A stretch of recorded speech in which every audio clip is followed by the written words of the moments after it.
Well, good evening. I just share this real quick. I have a little something from the class today, which is really quite funny because it fits everything we've been talking about up to this point. But currently listening to Jordan Peterson did an interview with somebody from Sky News Australia. I caught a little clip of something I found interesting. So I thought I wanted to, pull that string a little further. So we're just listening to the speech here, hopefully, getting some personal insights and talking about some things. But what struck me, as I've mentioned this before, is some people are transformed by illness or near-death experiences. Some people turn to illness in addiction or in the lack of hope.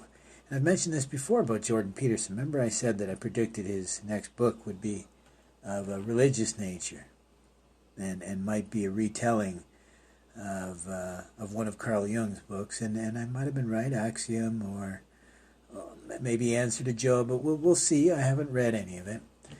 But he just mentioned having visited the Church of the Holy Sepulchre with Jonathan Pageau.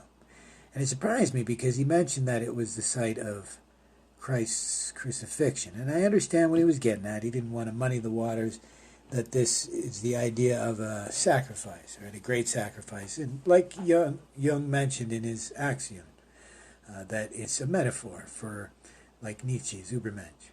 But what struck me, and what I mentioned as we were sitting here, is my knowledge of the Holy Sepulchre is not really religious-based. I was obsessed with the Templars and the Crusades back when I was young. And so I was familiar with the scuttlebutt about the Church of the Holy Sepulchre. Now, when I was doing my studying, it looked like to me that it was likely, it might have predated, and what I thought it was, the Holy Sepulchre was just a church prior to the Templars, the Crusaders, the Crusader Knights taking over. And I thought they were the one that, made this site, venerated this site, right? And there's a lot of weird stuff. It's really quite interesting. But so fast forward to this, I mentioned this, that I said, it's funny they mentioned this, the site of the crucifixion, because as far as I know, it really leans to it's not. It's been considered, but it's not likely, right? And so I was reading, and they tried to justify it by saying, well, we did some studies and we found pieces of the wall, so it could be where he was buried. Really? So, like, the church is built, yes, meant to be big enough to encompass both this place of crucifixion and supposedly buried nearby, but would it be that close to the wall? Like, I could see him being crucified near the wall, but to be buried near the wall. But that's neither here nor there. What surprised me is there was no mention that this is a contested fact. And so I looked up, because I've mentioned this, right? It was some of the stuff I've learned years and years ago, because I had this weird obsession about unsolved mysteries. And this was one of them. So I look it up, and I find out that, well, this wasn't talked a lot about. There was this Saint Helena, who was supposedly a Roman empress, but she was born circa 248 of the current eon to 348, or 328, pardon me. So around Turkey, I find it very interesting that she is attributed with having found at this site of the Church of Holy Sepulchre, what we consider to be the place of crucifixion, well, she supposedly found a piece of the original cross.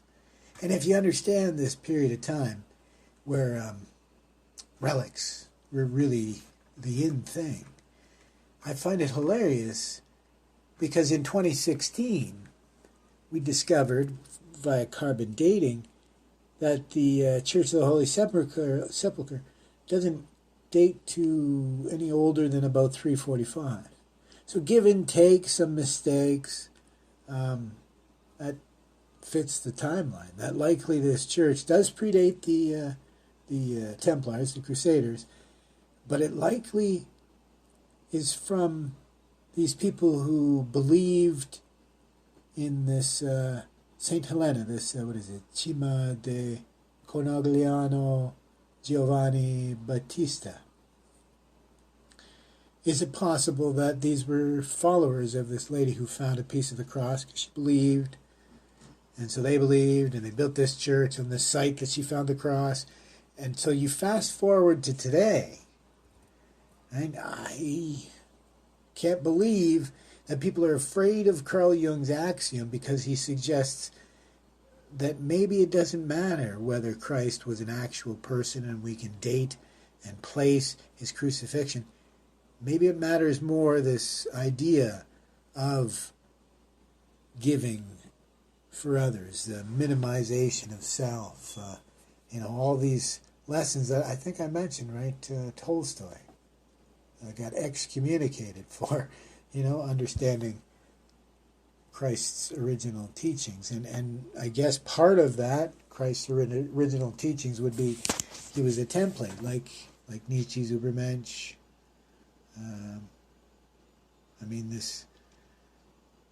Anyways, I just thought I'd share this idea. We keep considering things. I think what Jung mentioned, right?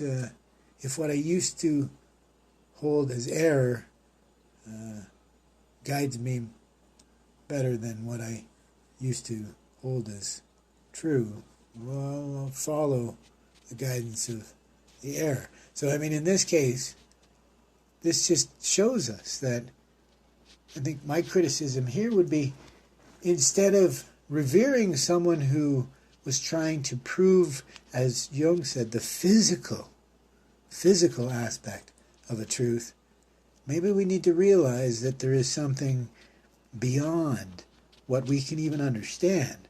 So why is it so hard for us to understand this possibility of a lack of a physical context to some of these truths?